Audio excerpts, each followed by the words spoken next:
एक समय की बात है। एक गांव में एक फैक्ट्री होती है, पर वो फैक्ट्री बहुत दिन से बंद थी। गांव के लोगों का ये मानना था कि इस पर चुड़ैल का साया है, जिसकी वजह से गांव में फैक्ट्री होते हुए भी लोगों को शहर जाना पड़ता था। रामू, शंकर और भोला एक दिन फैक्ट्री के सामने से होते हुए जा रहे होते हैं।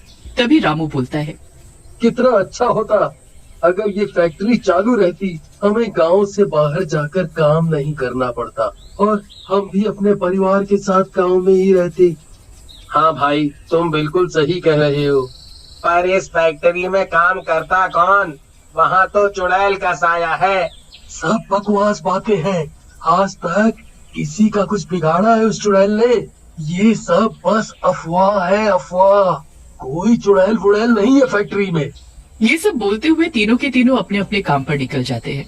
फिर कुछ दिनों बाद ही गांव में एक खबर तेजी से फैल जाती है। अरे भाग्यवान, तुमने सुना? शहर की किसी सुंदर औरत ने ये फैक्ट्री खरीद ली है।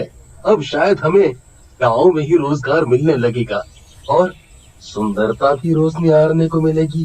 भला हो उस सुंदर औरत का। क्या क्या क्या क्या कहा तुमने? दोबारा बोलना जरा। अरे अरे, कुछ नहीं। मैं तो सिर्फ कह रहा था कि अब शहर नहीं जाना पड़ेगा और यहीं रहकर काम मिल जाएगा। फिर एक दिन उस गांव में वही सुंदर महिला आती है जिसने फैक्ट्री खरीदी थी और गांव के लोगों को इकट्ठा करके कहती है, आप मेरी फैक्ट्री में नोट बनाने का काम करें। मैं आपको रोजगार के साथ साथ बहुत अच्छी तनख्वाह भी दूंगी। रामू, सुना तुमने? इसका मतलब हमें शहर में दूर जाकर काम नहीं करना पड़ेगा। हम गांव में रहकर भी पैसा कमा सकते हैं, है? और अपने परिवार का लालन पालन कर सकते हैं। हाँ भाई, तुम बिल्कुल सही कह रहे हो। मैं तो हमेशा से चाहता था कि हम अपने ही गांव में काम कर सकें। मैं तो इस फैक्ट्री में जरूर जाऊंगा। लेकिन सारे गांव वाले इस बात से भयभीत भी होते हैं कि उस फैक्ट्री पर किसी चुड़ैल का साया है। उस औरत के समझाने के बाद कुछ लोग उसकी बात मान लेते हैं। पैसों के लालच तथा गांव में रोजगारी को लेकर प्रसन्न होते हैं और वो उस औरत के पीछे जाने लगते हैं। कोई चुड़ैल का साया नहीं है। ये सब फैक्ट्री बंद कराने की साजिश की गई थी। आप लोग मेरी बात मानो, वहाँ कोई चुड़ैल नहीं है। मैं भी तो वहाँ रहती हूँ, मुझे तो आज तक कोई चुड़ैल दिखाई नहीं दी। आप लोग मेरे साथ चलिए, इससे अच्छा आपको मौका कभी नहीं मिलेगा। गांव के लोग लालचवश प्रधान की बात नहीं मानते और फैक्ट्री में चले जाते हैं और नोट छापना शुरू कर देते हैं। पर किसी को इस बात का आभास तक नहीं होता कि वो जो नोट छाप रहे हैं वो नकली है। फिर एक दिन, क्या बात है, आजकल शंकर नहीं दिखाई देता? क्या तुम लोगों में से किसी ने उसको देखा है? क्या पता कहाँ है शंकर आजकल। मुझे तो लगता है वो इतना बड़ा आलसी और मनचला है, काम से बचने के लिए घूमते घूमते जंगल की तरफ चला गया होगा और किसी जानवर का शिकार बन गया होगा। लेकिन जब ये बात गांव के प्रधान को पता चलती है तो वो घबरा जाता है और लोगों को फिर से एक बार चेतावनी देता है। तभी सुंदर औरत वहाँ आ जाती है। ये प्रधान आप लोगों से जलता है क्योंकि आप गांव में रहकर भी पैसे कमा सकते हैं और इसको शहर जाना पड़ता है। ये नहीं चाहता कि आप लोगों का भला हो। मैं आप लोगों को विश्वास दिलाती हूँ, वहाँ पर कुछ नहीं है और मैं आप लोगों की तनख्वाह बढ़ाने का भी वादा करती हूँ। तनख्वाह बढ़ाने की बात सुनकर एक बार फिर गांव वाले प्रधान की बात को अनसुना करके वहाँ से चले जाते हैं। लेकिन ऐसे ही एक एक व्यक्ति गाँव से गायब होने लगते हैं। लेकिन एक दिन रामू को ये बात पता चलती है कि वो लोग जो नोट छाप रहे हैं वो नकली है। वो बौखला जाता है और अन्य गांव वालों को जाकर बताता है, भाइयों, यहाँ हम लोगों के साथ बहुत गलत हो रहा है। हमसे नकली नोट छपवाए जा रहे हैं। पर वो हमारे साथ ऐसा क्यों कर रही है? नकली नोट छापना तो एक गुनाह है, हमें उससे बात करनी पड़ेगी। इतना बोलकर गांव वाले सुंदर औरत के पास चले जाते हैं। मलकिन, ये सब क्या चल रहा है? क्या ये सच है कि आप हमसे नकली नोट छपवाती हैं? सुंदर औरत अपने असली रूप यानी चुड़ैल के रूप में आ जाती है। हाँ, मैं तुम लोगों से नकली नोट छपवाती हूँ। मुझे बहुत मजा आता है ऐसा करके। चुप हो जाओ सारे, मेरे अलावा मैं किसी की भी नहीं सुनती। तुम लोग यहीं रहकर काम करोगे। वैसे तो मैं बहुत कुछ कर सकती हूँ, पर मुझसे पहले पुलिस तुम्हारा बिगाड़ेगी जब उसको पता लगेगा कि तुम लोग नकली नोट छापने का काम करते हो। सारे गांव वाले डर जाते हैं। फिर वे सब चुड़ैल के डर से नोट छापना शुरू कर देते हैं। तभी उनका एक और व्यक्ति गायब हो जाता है। सारे गांव वाले घबरा जाते हैं। ये हमारे गांव में क्या हो रहा है? हमें अपनी मलकिन से बात करनी पड़ेगी। ये ऐसा क्यों हो रहा है? और ये काम हमें कैसे भी छोड़ना ही पड़ेगा, वरना ऐसे ही चलता रहा तो हम सब एक दिन ऐसे ही गायब हो जाएंगे, या तो हमें पुलिस पकड़ लेगी। फिर एक बार वो सब चुड़ैल के पास जाते हैं। जाने की बात सुनते ही औरत को गुस्सा आ जाता है और सुंदर औरत एक बार फिर अपने असली रूप में आ जाती है, जो कि एक चुड़ैल का रूप होता है। तुम्हें क्या लगा था मैं कोई आम चुड़ैल हूँ? नहीं, मैं वही चुड़ैल हूँ जो यहाँ सालों से इंतजार कर रही थी। तुम्हें क्या लगा था यहाँ की चुड़ैल जा चुकी है? मैं हमेशा से यही थी, बस सही समय का इंतजार कर रही थी। ये जो नोट तुम लोग छाप रहे हो, ये तुम्हें फंसाने का तरीका था, और ये असली नोट नहीं बल्कि नकली नोट है।